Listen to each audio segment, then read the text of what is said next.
the Rebbe told us how great she was. As if we didn't know, the Rebbe told us. After she passed away, the Rebbe spoke so many times about her greatness. And the Rebbe asked us that we should do things in her merit. And the Rebbe told us that the living should take to heart. We should think about her and try to emulate her. And the Rebbe did so many things that we should emulate her because she was a special woman. I think a lot of people know he started a campaign that we should celebrate our Jewish birthdays properly in her memory. He did it actually 33 days after she passed away was her 87th birthday.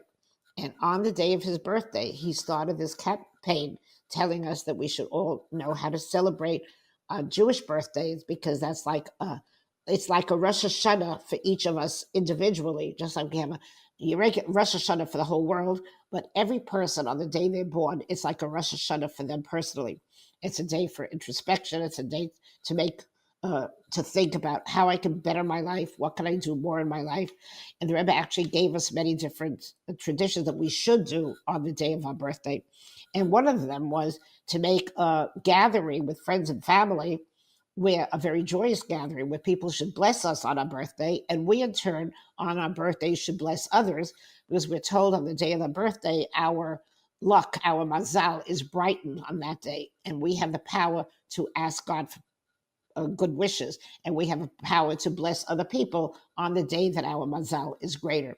So this is something that was started right 33 days after she passed away. And of course, so many people gave the name after Rebbetzin Chaya Mushka. They gave the name Chaya Mushka, and if they could not give the full name because somebody in the family had that same name, they would give a derivative, either just Chaya or Mushka, or like Esther Mushka, Rivka Mushka, whatever. And everybody wanted that name because she was so special. It's very interesting that when the Rebbe, after she passed away, the Rebbe spoke. It was 3 days after she passed away, and the Rebbe asked for people to make institutions, schools, funds, all kinds of things in her merit. And the very first one that started was a free loan association that called themselves Keren Chamesh. Chamesh were the 3 letters of her name, Chaya Mushka Schneerson, which would be the Chet, the Mem, and the Shin. And it was called Keren Chamesh. And the Rebbe spoke about it. And the Rebbe said, it's very unusual that when you make something on a name of a person who passes away, that you use the family name. Usually you only use the first name because that's really the name that resonates with the soul. The family name very often changes. Most part of the time, a woman changes her name. The family name is not important.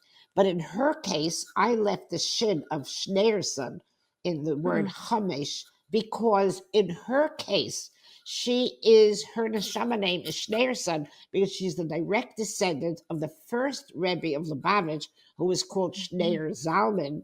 And he was the first Rebbe, and the name Schneerson comes from that. So that's why he left the shin, saying that she is a Schneerson. It is part of her neshama name, just like Chaya and Mushka.